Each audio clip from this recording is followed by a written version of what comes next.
Hola, ¿qué tal? Muy buenas noches, muchas gracias por estar con nosotros. Hoy es un día muy especial en lo particular. Para mí es un día muy emocionante, me siento muy emocionado por estar en este programa Sincronía a través de Red Generación. Gracias por estar con nosotros. Hoy iniciamos este nuevo proyecto, iniciamos esta nueva aventura en lo personal. Me siento emocionado porque hace bastantes meses dejamos de estar aquí en las redes sociales y dejamos de estar en los medios alternativos. Y hoy iniciamos con este proyecto en nuestra casa Red Generación.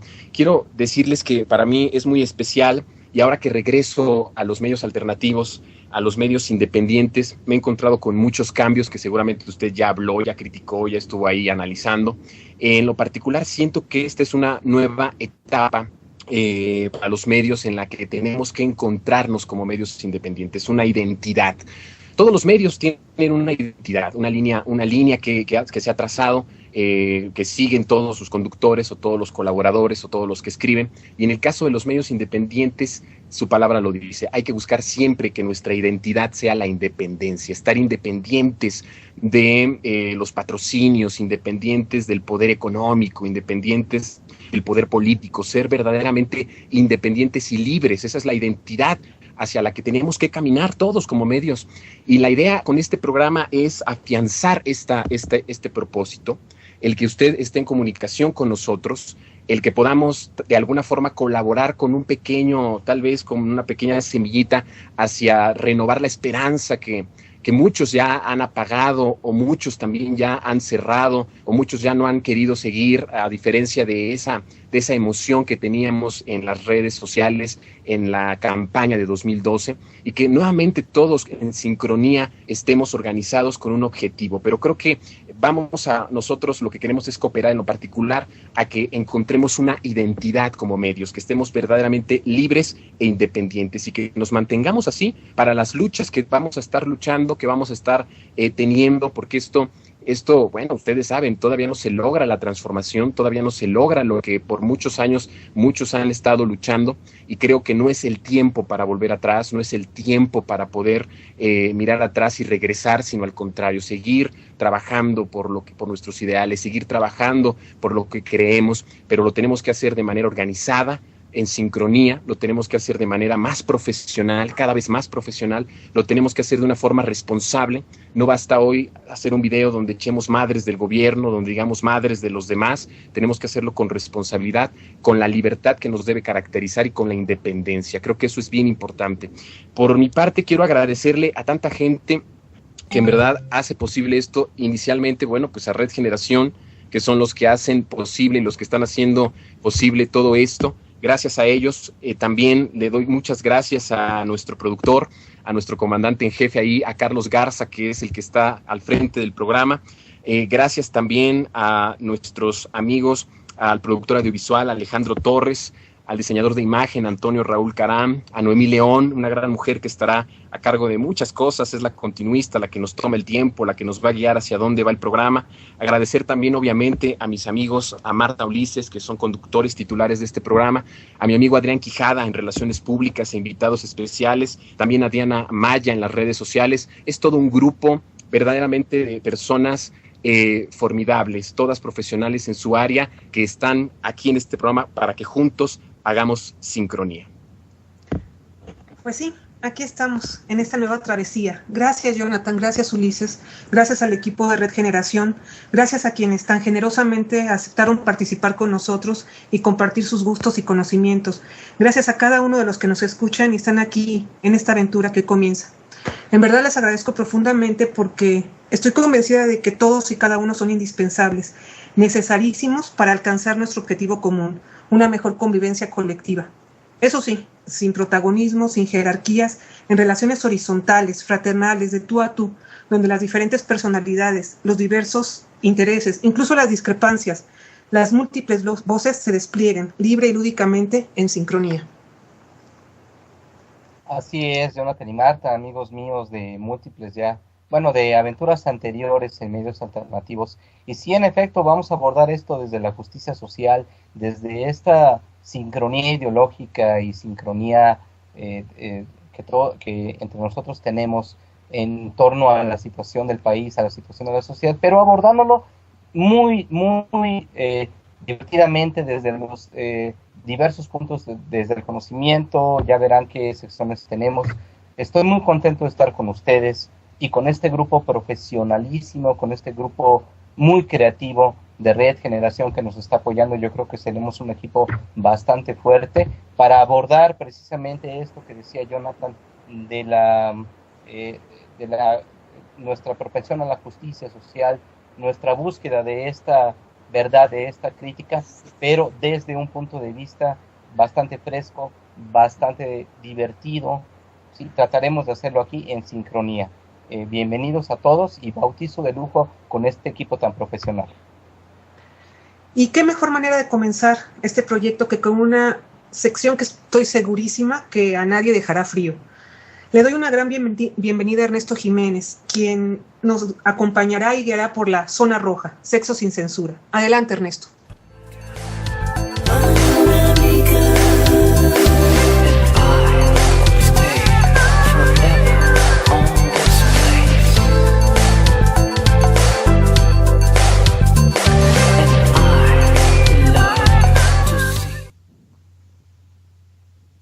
Hola, ¿qué tal? Muy buenas noches. En primer lugar, quiero felicitar al equipo que hace posible Sincronía, todo el equipo de producción, gente muy talentosa, gente muy emprendedora, que sigue teniendo la esperanza de que todo puede cambiar y que precisamente yo creo que este espacio será el que nos permita empezar a modificar muchas cosas que hacen falta en nuestro país. Vaya, para todos ustedes una felicitación y el deseo de que toda esta aventura que estamos iniciando pronto sea un espacio que tenga una gran audiencia y que tenga mucho de qué hablar, y desde luego de qué hablar, pero en el mejor de los sentidos y en el mejor de los parabienes. Gracias también a Red Generación, que nos brinda la oportunidad de podernos poner en contacto con la audiencia en esta nueva búsqueda de procurar comunicarnos a través de los medios alternativos. Pues sí, como les han comentado, yo voy a trabajar esta sección de sexualidad, que tuve a bien ponerle como título de esta sección Zona Roja. Y bueno, yo pensaba, ¿por qué Zona Roja? Y me fui muy atrás a la infancia, a recordar aquellos espacios que eran las zonas prohibidas de las ciudades, aquellos lugares ocultos, en donde paradójicamente muchos de esos lugares se convirtieron al paso del tiempo en lugares de iniciación para los jóvenes, lugares a los que los propios papás llevaban para poder iniciar a los adolescentes en las lides sexuales. Una zona roja también llamada zona de tolerancia, no sé si porque ahí se toleraban todos los vicios y todas las virtudes, o porque se hacía una mezcla de una cosa y de la otra, pero el nombre por sí mismo daba para pensar en una semántica de posibilidades muy interesante, ¿no? Zona de tolerancia o zona roja. Como quiera que sea, nosotros vamos a estar en comunicación con ustedes en esta sección todos los lunes y vamos a tener una serie de temáticas muy diversas. Pensamos nosotros que el sexo es solo aquello que ocurre en el espacio cerrado en la noche, o por las mañanas o por las tardes, en los hoteles de paso o en los de paso veloz. Pero la verdad es que la mayor parte del tiempo nuestros pensamientos tienen que ver o son recurrentes con esta idea del sexo y de la sexualidad. Y por ello, bueno, vamos a hablar de sexo en todos sus matices. Sexo desde el cine y el sexo, el cine y la pornografía. ¿Cuál sería esta línea tan delgada que existe entre el sexo en el cine erótico o el cine pornográfico? Otra línea que me gustaría mucho trabajar o desarrollar con ustedes, platicar con ustedes, es el que tiene que ver con el sexo adolescente. Esta libertad con la que gozan ahora los adolescentes contrasta demasiado, por ejemplo, con el embarazo adolescente. Sabemos que las cifras en nuestro país se han duplicado y que según las perspectivas de las instituciones que desarrollan este tipo de investigaciones, no se espera que se reduzca. Ellos más bien apuntan a que se van a incrementar el embarazo adolescente. Uno se podría preguntar qué está pasando con los jóvenes ahora que tienen tantas posibilidades de tomar sus precauciones debidas para tener una sexualidad gozosa, disfrutable y que no rompa de tajo sus proyectos de vida, que no rompa de tajo con la escuela, que no rompa de tajo con las relaciones con la familia, con las obligaciones que esto conlleva al tener un embarazo y bueno, hacerle frente, ¿no? Me gustaría mucho trabajar con ustedes también acerca de la oralidad, del sexo oral. Sí, ese que están pensando cuando yo dije sexo oral, que podría ser medio perverso, pero también el sexo oral, el de la oralidad, el de la comunicación, el sexo en donde se tiene que hablar, se tiene que comunicar con la pareja, qué hacer en el antes, en el durante y en el después del tener sexo. O sea, qué función tan importante realiza la palabra para que nuestra relación sexual sea muchísimo más placentera, ¿no? Por ahí les voy a dejar unos tips, vamos a hablar acerca de esto y bueno, en el durante también es muy importante la oralidad, es muy importante lo que se dice, lo que la pareja empieza a establecer como un código, lo que les produce mucha excitación, ¿no? Lo que les genera muchísimo placer, cosas que les gusta que les digan, cosas que les gusta oír o gritar, en fin, de esa parte pues también vamos a trabajar en esta sección, la oralidad, el sexo oral. Ok, oye, pues muy interesante esta comparación que haces entre la oralidad, no sé si comparación, analogía o conexión directa entre oralidad verbal y oralidad orgánica sexual.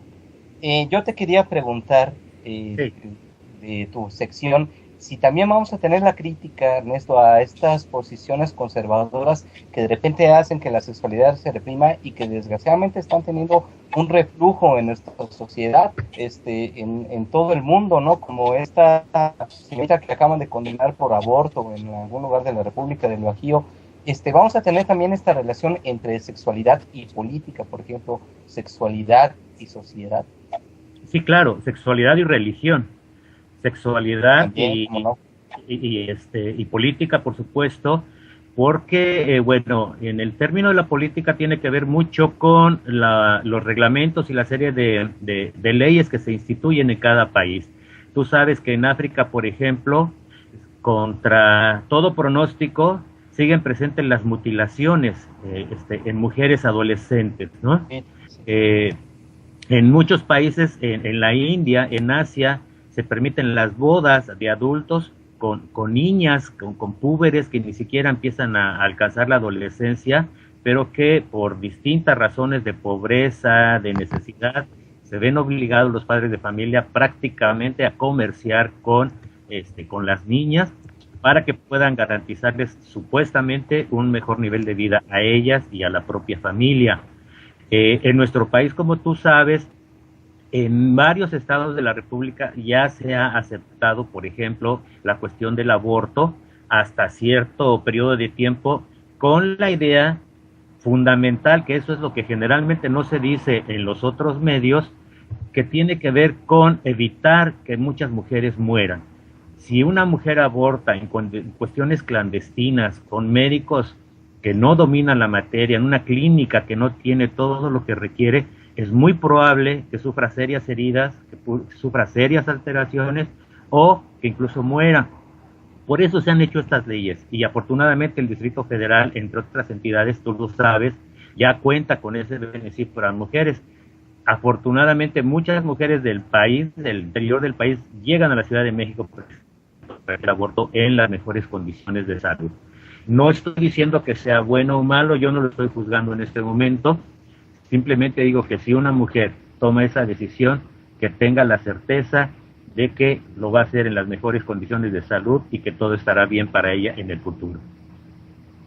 Ernesto, yo quisiera, más que hacerte una petición, porque creo que es importante que la juventud de hoy en día y en general todo el público, toda la audiencia, podamos saber cuál ha sido el error, por ejemplo, en México de la educación sexual, cuando en otros países hay una educación sexual más progresista o más desarrollada, más abierta, como coloquialmente podemos decirlo.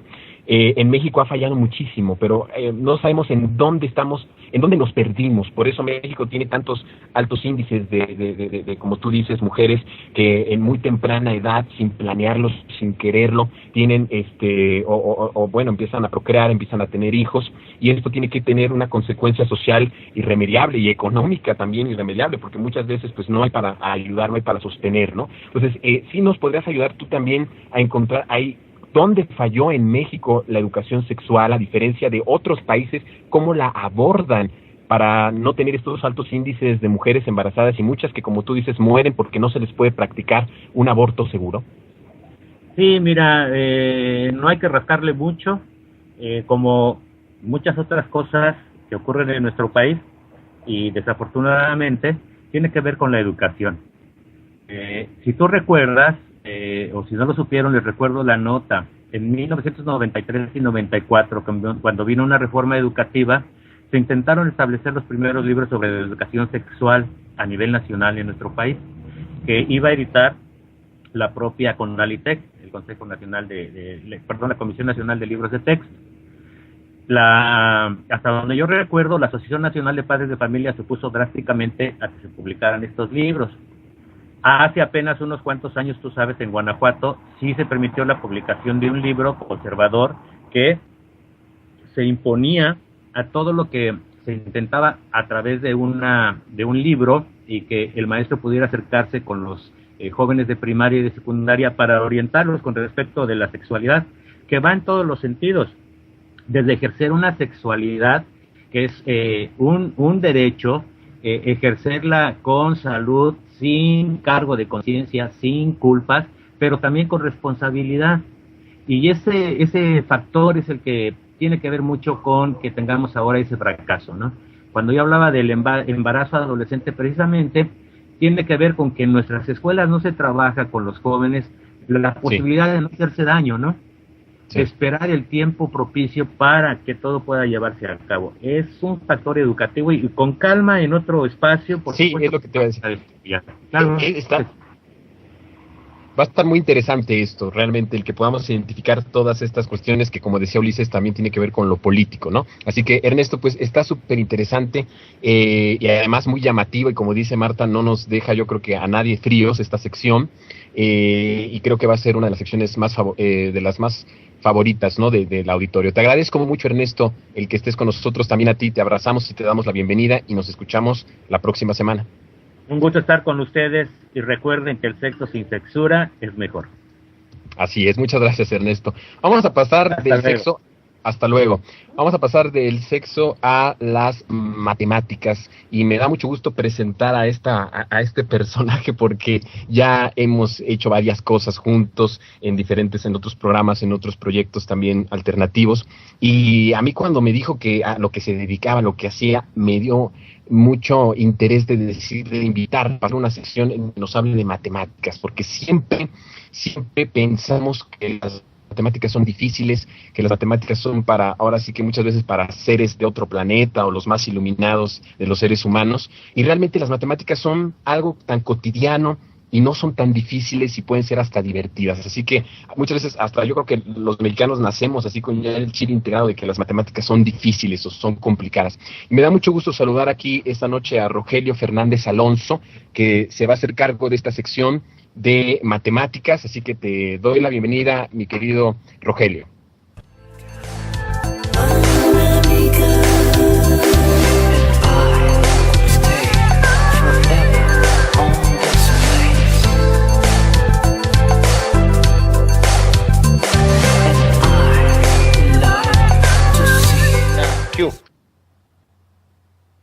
Muy buenas noches, muchas gracias. Jonathan, Marta, Ulises, me da muchísimo gusto estar con ustedes en esta celebración, porque es la inauguración de un nuevo programa, en esta vanguardia que significa transmitir por internet. Y buenas noches también a toda la gente que nos esté escuchando. Bueno, mi sección se llama Matemáticas para Llevar, y el título pues tiene que ver con precisamente lo que comentabas, Jonathan, de hacer que las matemáticas sean algo más cotidiano, más llevadero, que no simplemente se vean como algo lejano, como algo elitista, que solamente algunos loquitos hacemos matemáticas o entendemos matemáticas, sino que la idea en esta sección, en estas participaciones, es precisamente hacer ver que las matemáticas están al alcance de todo el mundo, de cualquier persona, no importa la edad, no importa el sexo, no importa la cultura, en fin, de ese principio, de uno de esos principios voy a partir precisamente, porque, bueno, yo creo que las matemáticas son inherentes a la configuración, digamos, mental humana, y de hecho más que humana, porque incluso algunos animales, plantas también tienen dentro de sí, dentro de la organización de la naturaleza, dentro de sí, ahí están las matemáticas. Y también me voy a encargar, bueno, voy a intentar romper algunos prejuicios o algunas ideas incluso incorrectas o falsas, o a veces incompletas que se tienen de las matemáticas. Entonces, por ejemplo, bueno, para empezar con una de esas ideas, se asocia mucho las matemáticas con los números. Y es cierto, en parte hay mucha razón de esto, pero es una idea incompleta, porque el concepto de número en realidad sí es uno de los más importantes de las matemáticas. Por cierto que, entre paréntesis, las matemáticas se difieren de otras actividades humanas como las diversas ciencias, o sea, la química, la física, la biología, en que su nombre es plural. Eso tiene que ver con que las matemáticas abarcan muchas cosas, entonces es un poco difícil tratar de explicar las bases de las matemáticas, pero yo voy a intentar presentando 3 líneas básicas o 3 conceptos básicos, que son el concepto de número, en efecto, es muy importante, pero también añadiría el concepto de espacio, lo cual conlleva muchas cosas, y el concepto de razonamiento o argumentación. Voy a partir a lo largo de estas presentaciones, porque hay mucho que platicar de esas 3 líneas, y en efecto se asocian mucho las matemáticas con el número, con el cálculo, con las operaciones, con la idea de contar y medir. En efecto, el número es eso, pero el número es mucho más que eso. El número es un concepto filosófico, prácticamente, que además tiene mucha antigüedad. Es decir, nos podemos remontar a las matemáticas de la antigua Grecia, que estamos hablando de 2300 años de antigüedad, e incluso más allá, en la civilización egipcia. Entonces, hay mucho de qué hablar realmente.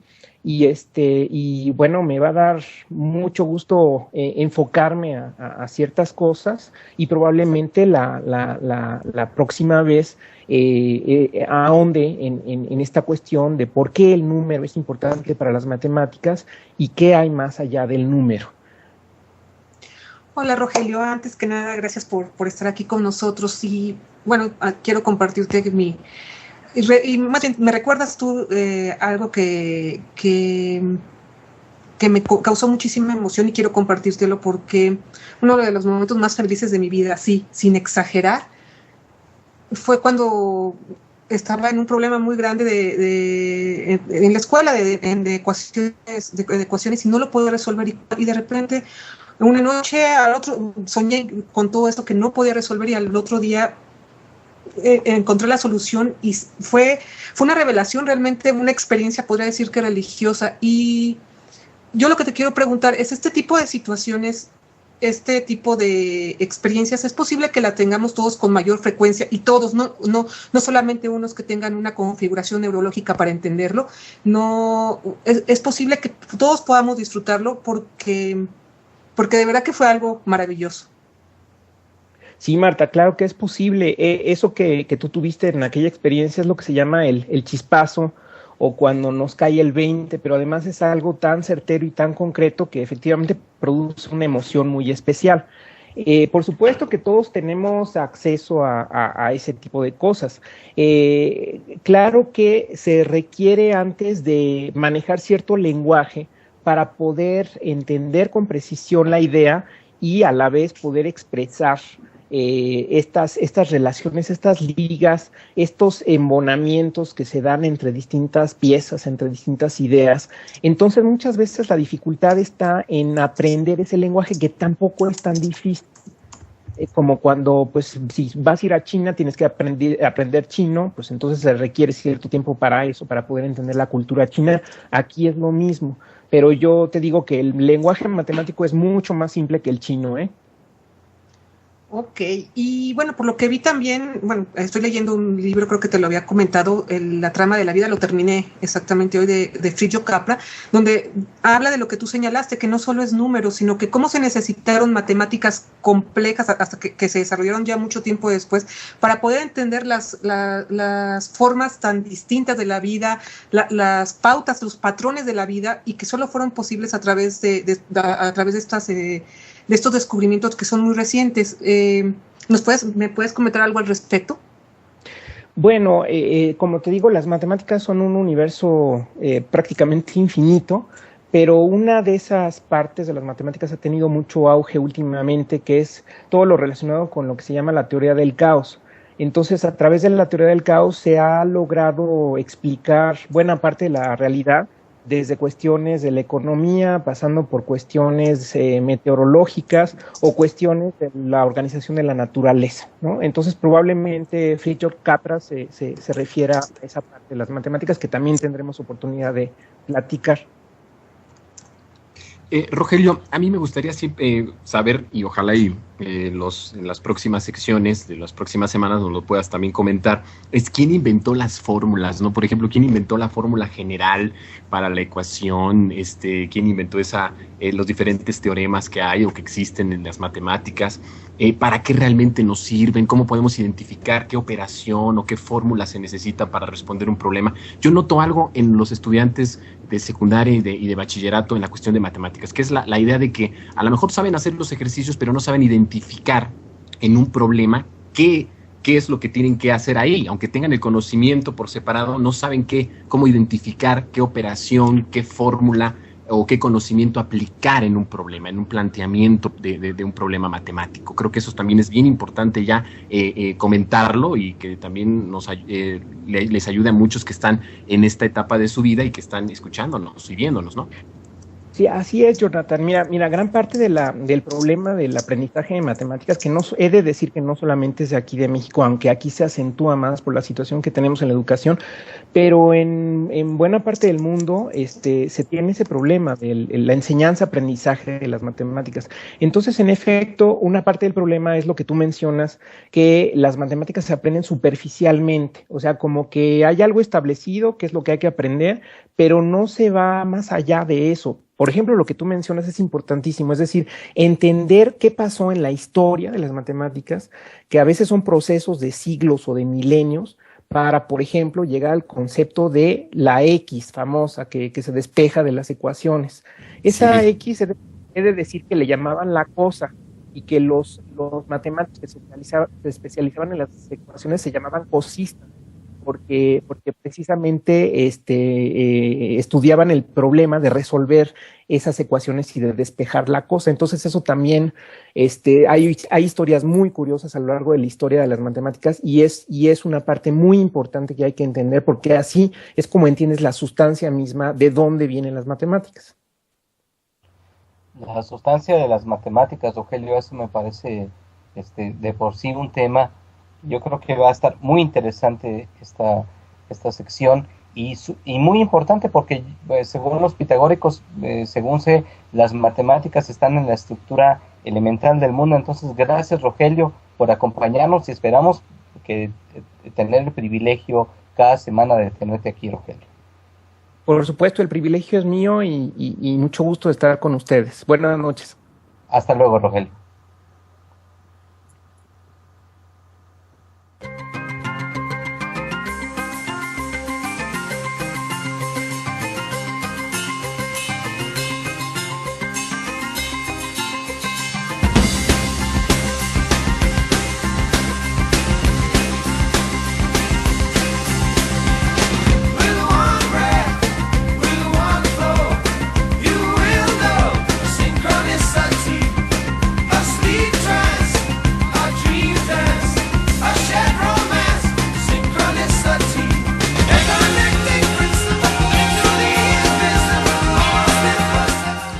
Qué bueno que están con nosotros aquí en el primer programa de lujo, de sincronía, de bienvenida, de inauguración.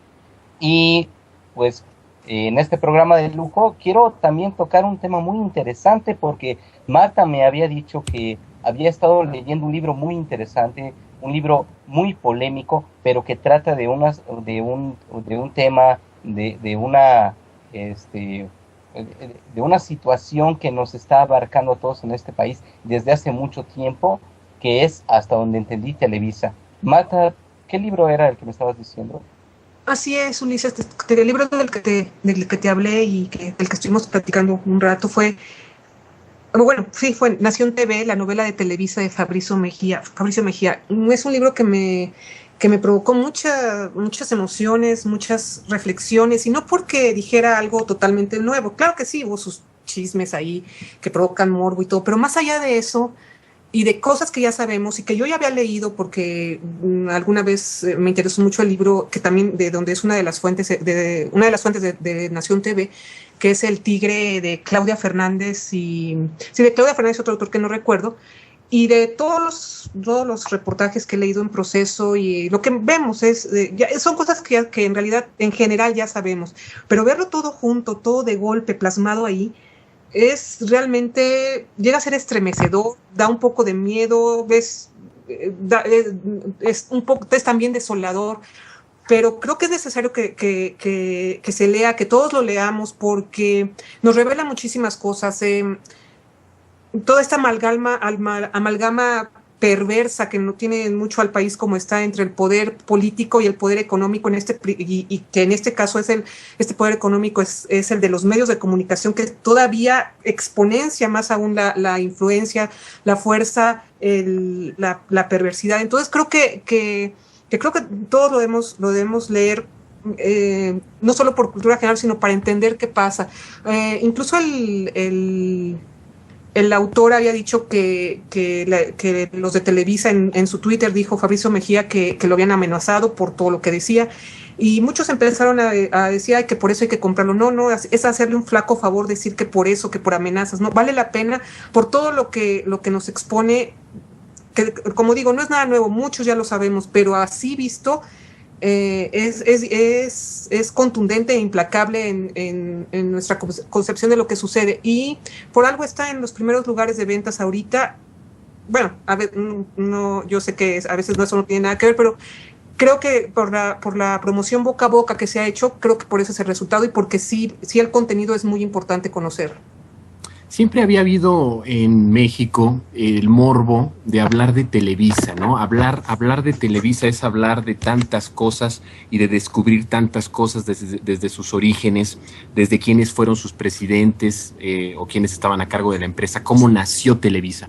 Y por muchos años veíamos como que a oscuras cómo Televisa engañaba y muchos decían, no es que Televisa engaña, no es que Televisa manipula, no es que no dicen la verdad. Ya tener esa duda de que lo que dicen no es verdad o que tiene una falta de credibilidad, ya la gente no se lo cree, eso no significa necesariamente que pierda rating. Esto tiene que ver con las opciones que hay en nuestro país, por eso lo importante de abordar el tema, por ejemplo, de la competencia, ¿no? La gente puede decir, ya no le creo a Televisa, pero aún así, bueno, es la única opción que tenemos, es el único lugar en donde pasan los partidos de fútbol, porque también ese negocio, por ejemplo, se lo reparten 2 televisoras nada más y solamente o lo ves en TV Azteca o lo ves en Televisa. Es decir, sí hay, creo, y es bien importante abordar estos temas y leer estos libros que nos abran mucho los ojos sobre una investigación más profunda sobre Televisa, que como dice Marta, a lo mejor son cosas que ya sabemos, pero verlas así todas juntas, verlas todas organizadas, con buenas referencias, con buenas fuentes, creo que son cositas que ayudan de alguna forma a que el lector, a que el ciudadano se dé la idea de que, bueno, Televisa ya lo único que lo sostiene es que pues tiene el monopolio, ¿no?, de los medios de comunicación, porque la credibilidad sí va, pero muy a la baja. Yo creo que, Jonathan, que eres demasiado optimista en ese sentido. Esta cuestión de la credibilidad, pienso que de alguna forma solamente a ciertos sectores de la sociedad informados, relacionados con ciertos medios de comunicación, creo que les afectaría, porque la verdad, la mayoría de la población, hasta donde sé, y podríamos checar cifras, podríamos checar de alguna manera información demográfica acerca de este asunto, pero creo que la mayoría de la población pues sigue de alguna forma entre indiferente y atenta a lo que dice Televisa como un único medio de comunicación.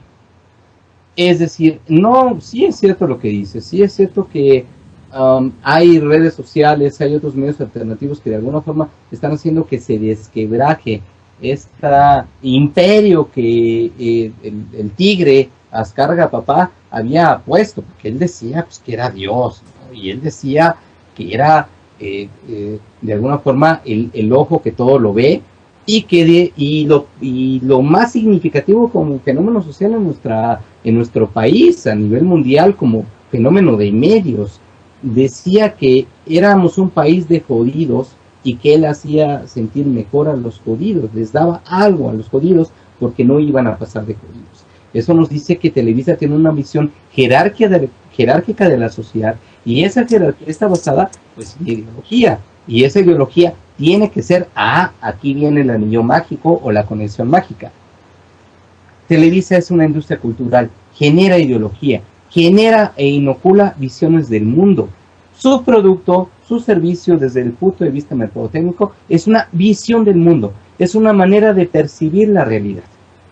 Y desde este punto de vista, desde que es una manera de percibir la realidad, ya está mediando y ya está cerrando lo que de alguna forma, ¿sí?, la va a hacer esta empresa o la va a colocar como en un círculo redundante.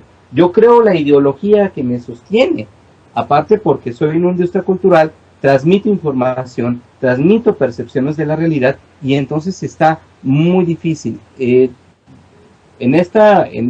Yo he leído a ese Fabricio, el escritor del libro que dice Marta, le conozco muy buenas cosas, pero también de alguna manera, antes me decía Marta, cuando me platicaba el libro, que tenía que ver con muchas cosas muy concretas acerca de personajes de Televisa, y eso es muy importante, porque no es tanto el análisis desde el modelo teórico, metodológico, comunicológico de la situación, sino de cómo se dan las relaciones de poder hacia el interior del sistema.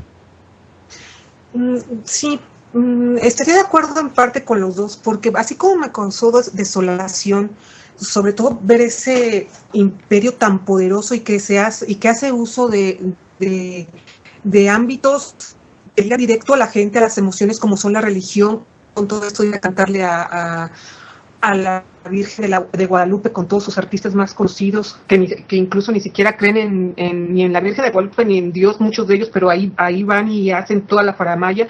De hecho, un capítulo se llama así, Basílica de Guadalupe. ¿Cómo usan la religión? ¿Cómo usan el deporte que también pues a tantos llama la atención y para tantos es atractivo? cómo usan el espectáculo, las telenovelas, la música, todas esas cuestiones que son tan entrañables para los seres humanos, que van directos a las emociones. La verdad que eso da miedo, porque vemos que su poder pareciera que es casi absoluto, pero por otro lado, esos resquicios me dan cierta esperanza, esos resquicios en donde veo que a pesar de todo, a pesar de que estaban en la cuestión del deporte, en un mundial de fútbol, cuando fue la inauguración, cómo Televisa, con toda la propaganda que hizo, no pudo evitar que le chiflaran a Miguel de la Madrid, que le rechiflaran tantos minutos, y toda la faramaya que hicieron. De hecho, a todos los que les gusta el fútbol, sería increíble que leyeran este libro, porque ahí sí se dan cuenta de cuáles son, ese es alguno de los factores que impide que la selección sea mejor. Televisa tiene mucho que ver, ahí lo verán por qué. O esos resquicios que a pesar de con todo ese poder, ese otro resquicio que vemos, el hecho de que toda esa campaña diabólica de hacer creer que Andrés Manuel López Obrador era el demonio más grande del universo, que iba a ser un peligro para México increíble, pero logró de todos modos, a pesar de eso, todo lo que se reunían en 2006 en sus mítines, los 16 millones de votos que obtuvo, son ciertos resquicios, porque en verdad es tan apabullante el poder con todo lo que maneja, que yo pensaría que pues nadie ni siquiera pensaría en una línea diferente a lo que dicta Televisa. Entonces, estoy de acuerdo contigo. También sería muy optimista pensar que esto se va, con ese poder que se va a quitar de la noche a la mañana, que la credibilidad es importante, pero también me dejó cierto optimismo ese tipo de situaciones. A mí me parece que tiene también razón Ulises en su observación. Creo que sí es muy completa y además es algo muy objetiva y real. Pero creo que sí hay un debilitamiento en la credibilidad de la empresa. Es decir, ya no es lo mismo el PRI de los 70s, el PRI de los 80s, el PRI de los 90s a este nuevo PRI. Perdón, este nuevo Televisa, perdón. Ya no es el mismo Televisa de los 70s, 80s, 90s a lo que estamos viendo ahora, ¿no? Es un Televisa que ha tenido varias transformaciones, que han habido muchas cosas que han pasado en lo social. Evidentemente, ellos no han querido ir a acompañar a la sociedad en el poco crecimiento que han tenido en ciertas fechas o en ciertos acontecimientos. Pero todos los medios generan cierta cultura, ese no es el problema. El problema tampoco es que Televisa tenga a lo mejor que nos invade diciendo que la Iglesia Católica y que todos somos católicos y que la Virgen es Virgen de todos los mexicanos, cuando los que no creemos en eso pues no podemos estar incluidos. Ese no creo que sea el problema.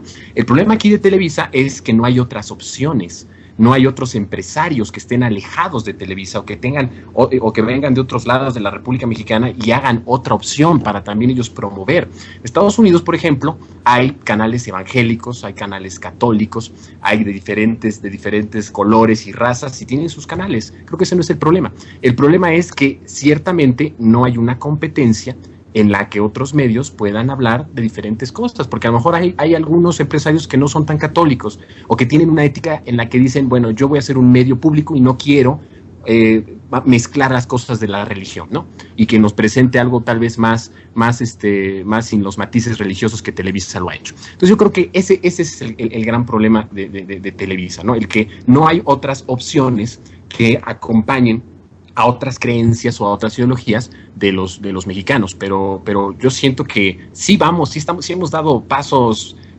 firmes en esta cuestión de debilitar la credibilidad de la empresa, que como yo lo vuelvo a reiterar, esto no quiere decir que el rating baje o que la gente deje de verlos, porque es como una cuestión, como es algo cultural, es algo parte de nosotros. Imagínate, si no tienes otra opción, prendes la televisión y de todos los canales, 4 son de Televisa, en algunos de esos lo dejas, porque ¿Sabes qué, Jonathan? Mira, yo te voy a decir, se trata de algo cultural, y en efecto, ¿qué es una cultura? Mira, este concepto tiene muchas vertientes, muchas definiciones, ya lo iremos viendo a lo largo, a lo mejor de las secciones de este programa, en fin. Pero, ¿qué es cultura? Generar cultura, producir cultura. Sí produce cultura, y producir cultura es que quizá las alternativas de medios sigan el mismo paradigma. Yo he estado viendo, por ejemplo, el canal que es de MBS, la empresa donde está Carmen Aristegui, y lo que hace es precisamente reproducir las mismas cosas, es decir, que haya competencia no te asegura que haya un dislocamiento cultural, es decir, no te asegura que haya otras alternativas, pero de contenidos y de otros modos de hacer las cosas de los que hace Televisa. Parece ser que ese es un paradigma dominante y que lo que salga a partir de la ley de telecomunicaciones y de esta supuesta apertura a la competencia, si no se diversifica y no se da lugar a lo que llamamos los medios alternativos, que no son medios alternativos, porque los medios son los canales técnicos. Ya Juan José Solís en las secciones nos hablaremos de esto y nos explicará, pero yo ahorita digo y conjeturo que los canales, los medios solamente son estas cosas tecnológicas más sus empresas, que de alguna manera distribuyen información, y si esa información se contribuye en un paradigma cultural, entonces la competencia no nos garantiza que estemos teniendo contenidos diversos, si no se da lugar a otros contenidos que en este momento están tocando la puerta, y aún con la reforma de telecomunicaciones están tocando la puerta para que se les escuche.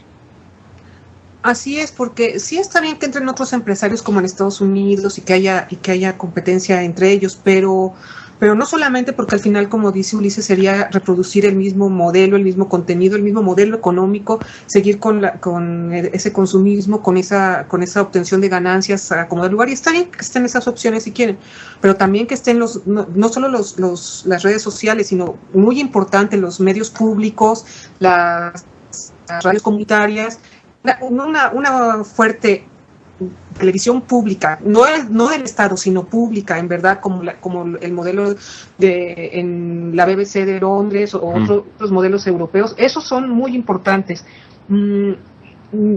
Está bien la visión empresarial, que existen otras, pero si solo que se queda en eso, no va a cambiar nada, porque estos también quieren lo mismo. Ellos quisieran, como MBS, como señaló Ulises, lo único que, si a veces MBS critica y va duro con la ley de telecomunicaciones, es porque simplemente quisiera estar en el lugar de Televisa, un monopolio por otro.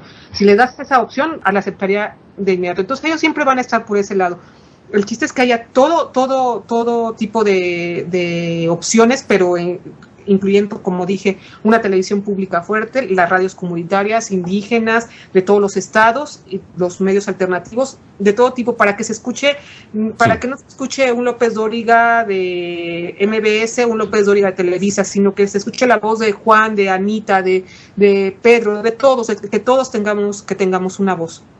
Ese sería un escenario de lo más tierno y de lo más deseable a todos. Es decir, por ejemplo, el acceso a Internet como una forma, como un derecho para toda la ciudadanía sería el primer paso para poder asegurar que los medios alternativos o que los medios independientes se escuchen se escuchen en todo el país. A lo que voy es de que sí hay diferencias, yo discrepo, sí hay diferencias. Es decir, incluso en los peores modos de la televisión mexicana, yo me acuerdo de una novela Nada Personal, de Televisión Azteca, que proponía otro tipo de novela, otro tipo de tramas y otro tipo de manera de hacer una novela.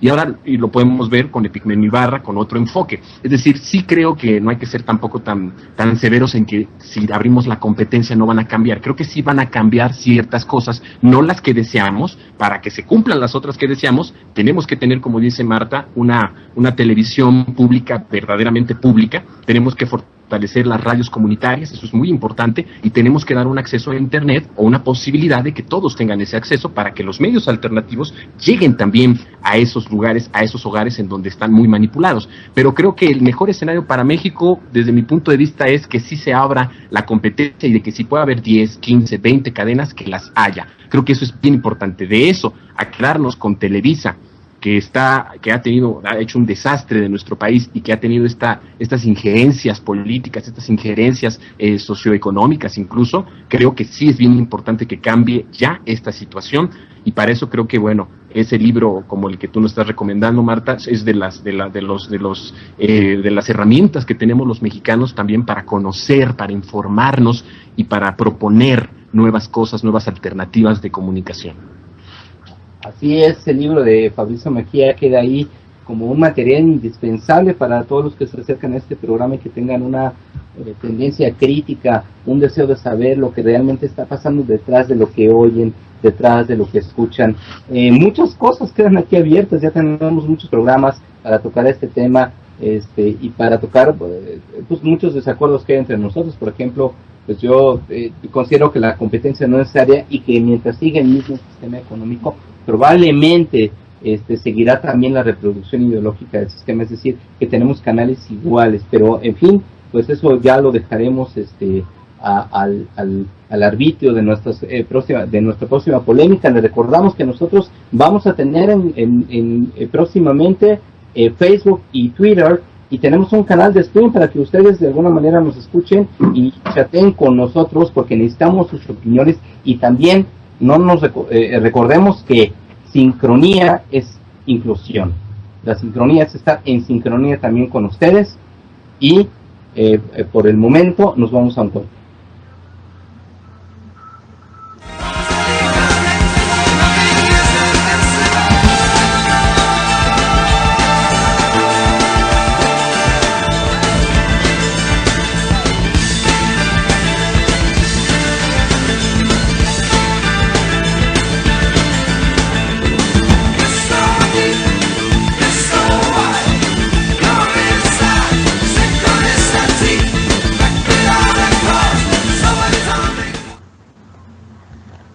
Esta sección me encanta, es la sección de filosofía. La filosofía es un área de conocimiento fundamental en el ser humano porque es la búsqueda de la verdad hasta donde yo entiendo.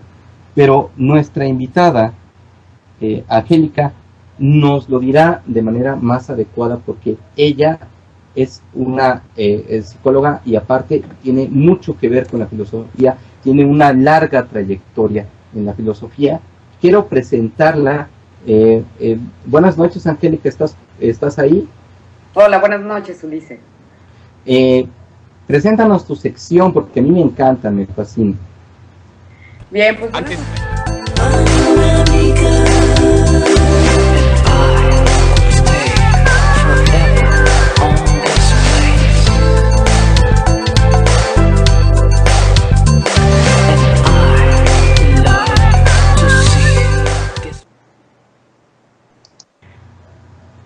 vamos con otra sección en este momento.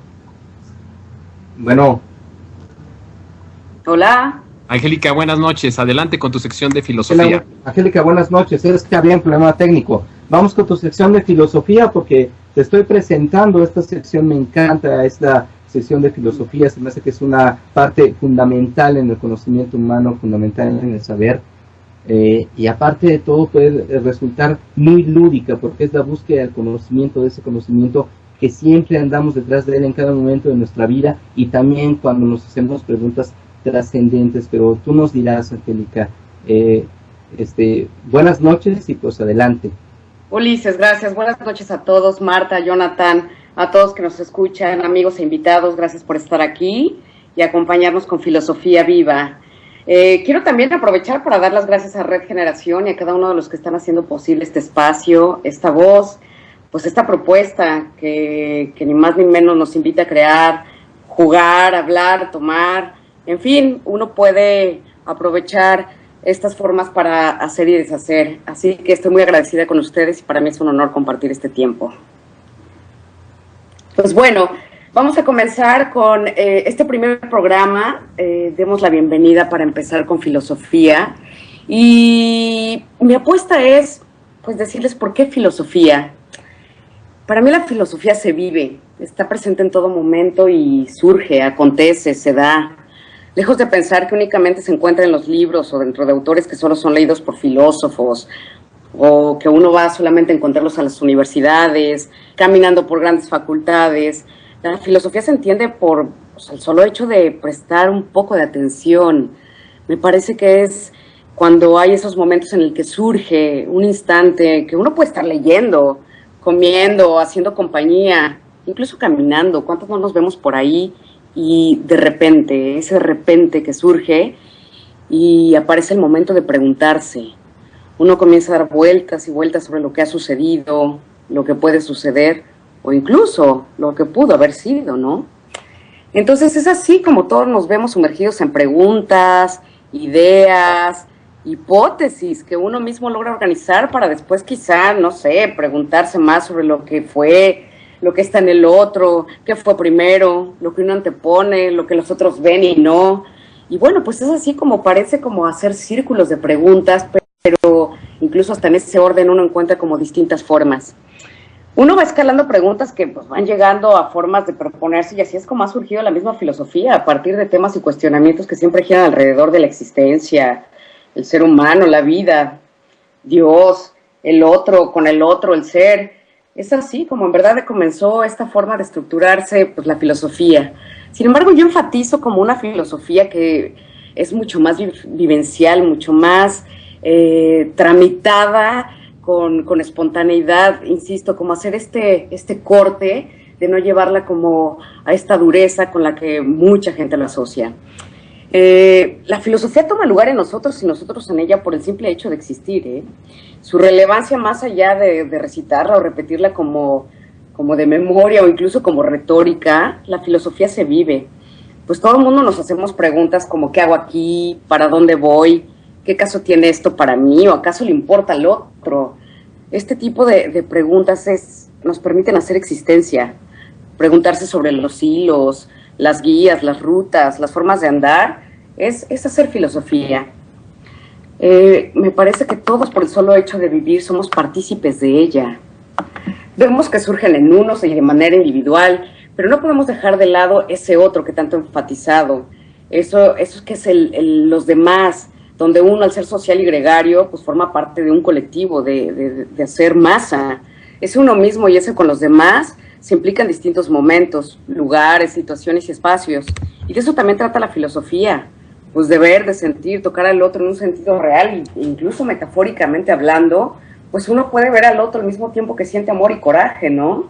Y bueno, eso nosotros le llamamos que vincula, pero eso mismo nos muestra en la forma de ser, de entender, estar y ubicarse en la vida. Y bueno, ¿cómo no darle lugar a la filosofía si a partir de estas formas, que quizá ni siquiera las tenemos conscientes, pero que todo el tiempo están trazando en nosotros? Uno busca dejar quizá un nombre o quizá un hijo, habrá quien busca dejar palabras. Eso involucra y resulta lo que la filosofía hace lugar, a representarse en todo momento, desde lo que nos gusta, nos permite, nos identifica. En verdad me parece que si de repente puedo estar hablando como un poco muy simbólicamente, en verdad es como mucho más cotidiano, común, este ejercicio de estarse exponiendo, esta forma de lo que intento como definir o proponer esta filosofía, o este entendimiento de filosofía. ¿Acaso no es esto lo que todo el tiempo nos envuelve como a preguntarnos, a buscarnos en esta trascendencia, a buscarnos en lo que uno intenta desear o lo que uno intenta alcanzar? ¿No es esto lo que uno se pregunta a solas, no sé, a lo mejor, o en colectivo? Difícilmente, pero porque creo que se refiere como a momentos íntimos, donde uno está tal vez a solas, les decía yo al principio, donde uno surge en momentos de acción, pero bueno, hasta como la imagen mítica de tras unos tragos o tras una bocanada. No es ahí donde de repente hace como un espacio de tiempo, donde hace uno cortes. Y pues bueno, así es como uno anda por la vida con ese dolor, con esa sorpresa, con ese andar y con esas preguntas, ¿no? Pues, ¿sí? Sí, no, Angélica, continúa. Bueno, pues justo es ahí donde intento, mi propuesta después de decirles por dónde me gustaría aterrizar o intento aterrizar la filosofía desde lo vivencial y lo cotidiano, pues es aterrizarlo con la idea de poder proponer y acceder a la pregunta, a esa apertura que nos permite hacer altos, pausas y reconsiderar o replantear lo que uno pueda poner en crisis, uno pueda cuestionar para redireccionar o crear otras formas y otras experiencias. Pues creo que todos de repente apostamos como a la claridad o a la idea de probar o apostar en algo nuevo, o simplemente de intentar alcanzar o retomar o simplemente querer dilucidar. Pero creo que esa apuesta de poner en apertura la pregunta es mi invitación principal a todos los que están aquí, fíjense. Fíjate, pero, Ángel, sí, te escucho. No, te decía yo, Angélica, que eso que decías, ya soy tu fan, por cierto, desde ahorita ya, desde la primera intervención soy tu fan, porque todo lo dijiste hasta como, me parecía como poesía, todo muy rimado, todo muy, muy excelente. Eso de amar y también al mismo tiempo odiar, fíjate que yo lo siento mucho y pensaba que era locura, pero es también filosofía, ese enfoque de filosofía que tal vez los jóvenes no lo tienen porque siempre tienen ahí a un maestro aburrido que parece medio loco, que habla de tantas citas, de tantos autores, que se te hace tan... Pero en verdad, a mí me pasaba eso, y resultaba que después de una fiesta del fin de semana, el lunes tenía que aventarme al maestro de filosofía, ¿no? Y decía, no puede ser esto posible. Pero el enfoque que tú le estás dando de filosofía, me parece que a la gente le va a encantar. A mí en principio ya soy tu fan. Ay, Jonathan, yo increíble. Pues mira, creo que somos parte de esta misma complicidad, incluso como de este significado que nos atravesó pues a muchos y seguramente sigue siendo parte de lo mismo de pensar que solamente en filos, ¿no? Aparece, surge la filosofía, insisto, creo que se trata de algo mucho más cotidiano. Claro, no estoy diciendo que eso es la filosofía, sí quisiera ser cuidadosa en eso. Estoy diciendo cómo la entiendo y cómo la asumo yo, y quizá compartirles desde ese lado, lejos de poder estar con la idea de ese maestro desajustado o fuera de sí, o quizás solamente hablando de, insistía yo, como de filósofos, ¿no? Bajo términos que de repente surgen como algo meramente intelectual. No, creo que es un ejercicio mucho más accesible y dado, y que está todo el tiempo con nosotros. Así que también comparto con ustedes esta idea de inclusión, que todos estamos apostando en este espacio, y justo de poder plasmarlo, de poderlo como mostrar a través de la filosofía, porque creo que de eso se trata, ¿no? Creo que todos estamos buscando como esa forma de estar en el encuentro, de estar en el encuentro con uno, con el otro, y cómo no, desde la misma pregunta nos hace, nos hilvana, nos une, ¿no? ¿Estás ahí? A ver, sí, me parece que Ulises tenía una pregunta. Ulises no tiene una pregunta, entonces, Marta. Bueno, muchas gracias, Angélica. Igual que a Ulises, aunque con muchísimos menos conocimientos que él, me fascina, es un ámbito del conocimiento que realmente me fascina, me emociona muchísimo. Y agradezco tu presencia y la forma de comunicar un tema que a mucha gente creo que mucha gente tiene vida en su vida, cuando en realidad nos hace tanta falta incorporarla, retomarla de manera cotidiana como alguna vez sucedió en la antigüedad. Muchísimas gracias por estar aquí, Angélica. Muchas gracias a ustedes, para mí es un placer. Y a continuación nuestra siguiente sección de ciencia, que atrae también a mucha gente, aunque parece estar tan fuera del alcance de quienes no tenemos especialización, y me complace presentar a Enrique Seleni, quien estará a cargo de este ámbito de conocimiento. Bienvenido, Enrique.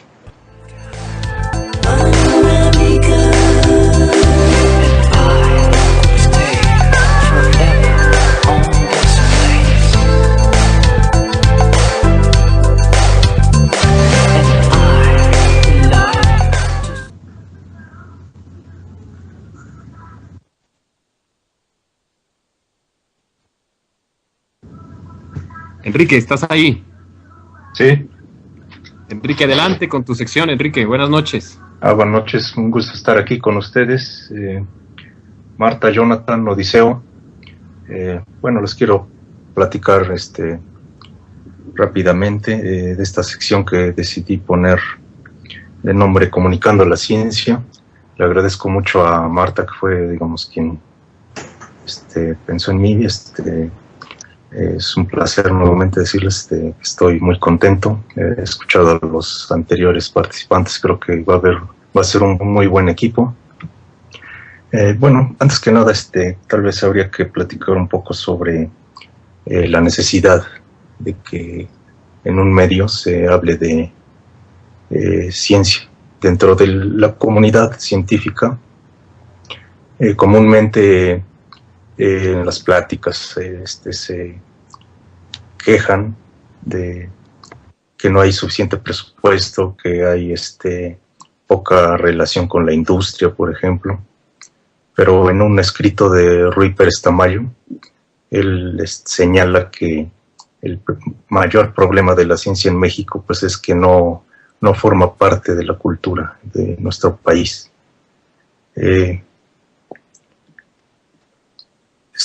Si le preguntas al azar a alguna persona qué entiende por cultura, pues te puede decir muchas cosas, pero difícilmente siquiera mencionaría la ciencia. Puede decir que la cultura tiene que ver más bien con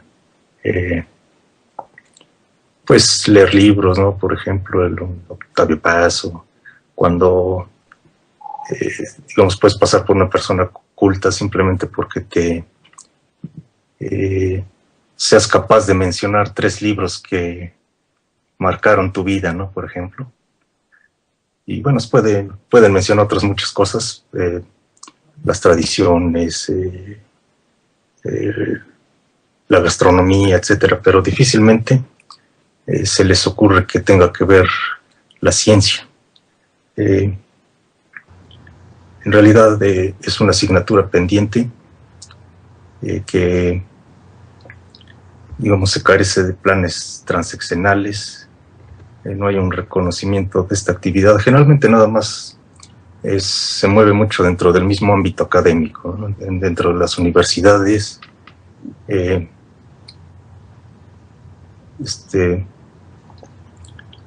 Vivimos en un país con 52 millones de pobres, hay como 29 millones con rezago educativo. Entonces, bueno, busqué una pequeña definición de qué sería una cultura científica. Entonces, bueno, para no sonar muy solemne, podemos decir que consiste en desarrollar habilidades y capacidades para aplicar el conocimiento y hacer nuevas cosas con él. Entonces, bueno, esa sería una pequeña reflexión sobre por qué es necesario pues hablar de ciencia en un programa, en un medio como este. Entonces, bueno, nosotros podemos ver en diversos medios, es más fácil que tengan pues la sección de deportes, de sociedad, de farándula, horóscopo, etcétera, de todo, pero menos noticias de ciencia. Incluso cuando llegan a incluirlas, más bien son noticias de tecnología, ¿no? Por ejemplo, acaban de inventar una nueva batería, ya salió un nuevo smartphone de tal modelo, con tales características, etcétera, etcétera. Entonces, bueno, esa sería una primera reflexión.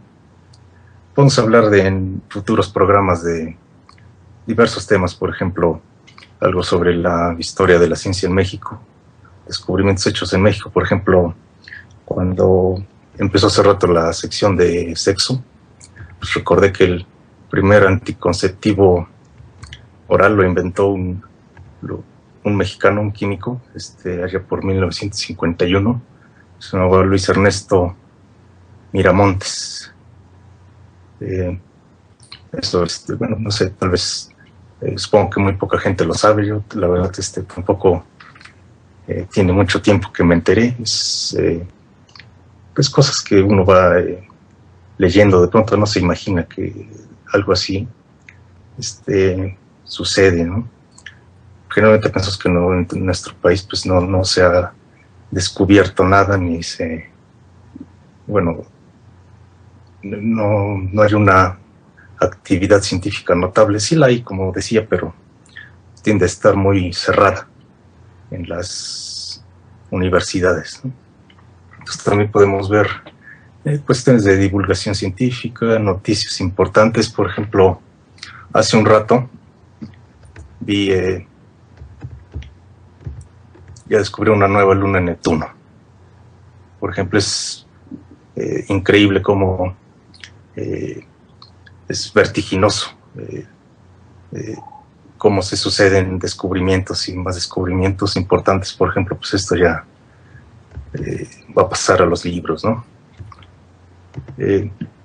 Hoy en la jornada, por ejemplo, también salió una nota muy importante. Bueno, me parece muy importante para mi intervención porque hicieron una encuesta.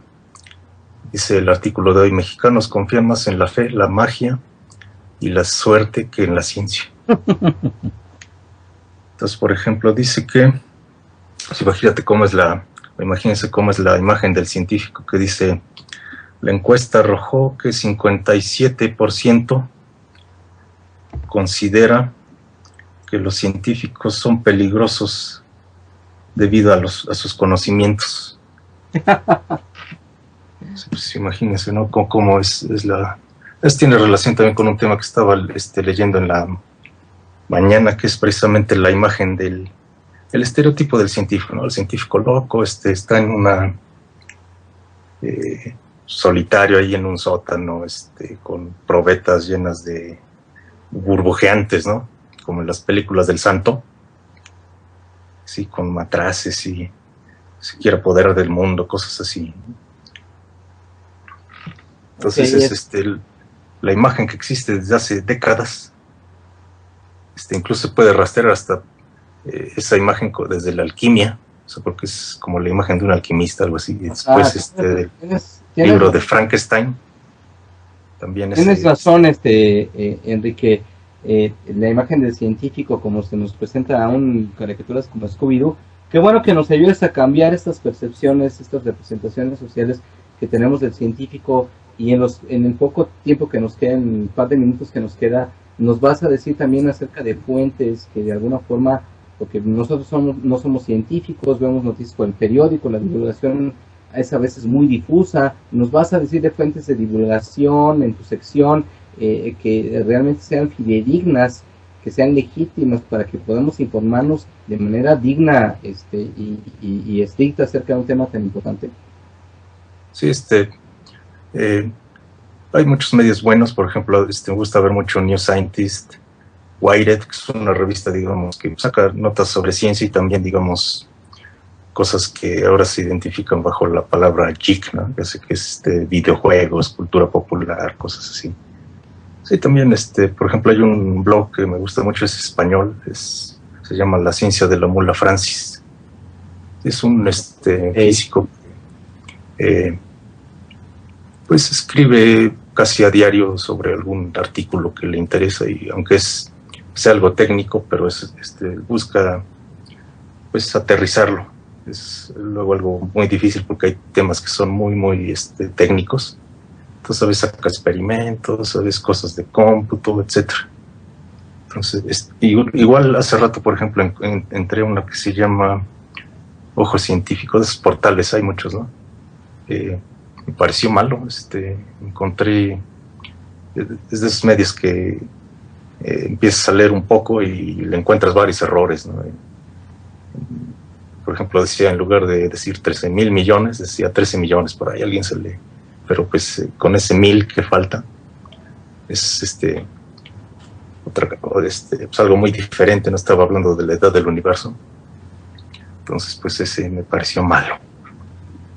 Muy bien, Enrique, pues va a ser muy interesante escuchar esta sección, porque creo que hoy más que nunca debemos también de diferenciar entre, como tú dices, el que se saque ahí alguna cuestión de la tecnología con lo que en verdad se está descubriendo. A mí me gustaría que en el futuro podamos hablar de aquellas cosas, aquellas investigaciones que están en proceso, pero que siguen un tratamiento, que siguen en camino para descubrir ciertas cosas, para descubrir ciertas vacunas o ciertas curas, que tú nos orientes en ese sentido también, de las cosas que sí se están investigando y que sí se están de alguna forma dando un seguimiento para conseguir un fin.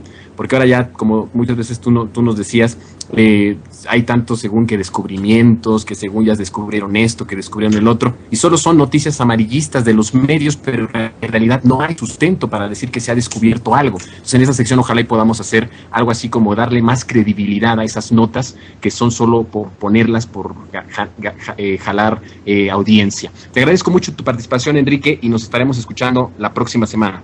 Sí, muchas gracias. Hasta luego. Pues me da mucho gusto estar, ya despedir el programa. En verdad que ha sido un programa, es nuestro primer programa, hubo algunos errores técnicos, como usted se puede dar cuenta, pero bueno, es un programa en vivo. Me da mucho gusto compartir este espacio con todos los colaboradores, con toda la gente que agradecí al principio. Nuestro programa sale todos los lunes y los jueves de 10 de la noche a 11 de la noche a través de Red Generación. Así que ayúdenos a compartir este programa con sus contactos, ayúdenos a compartirlo con más gente y nos estaremos escuchando la próxima semana con otros temas diversos, también interesantes, igual que estos, pero ya usted verá qué sorpresas tenemos también para la próxima semana. Por mi parte es todo, les agradezco su compañía y nos estamos escuchando la próxima semana.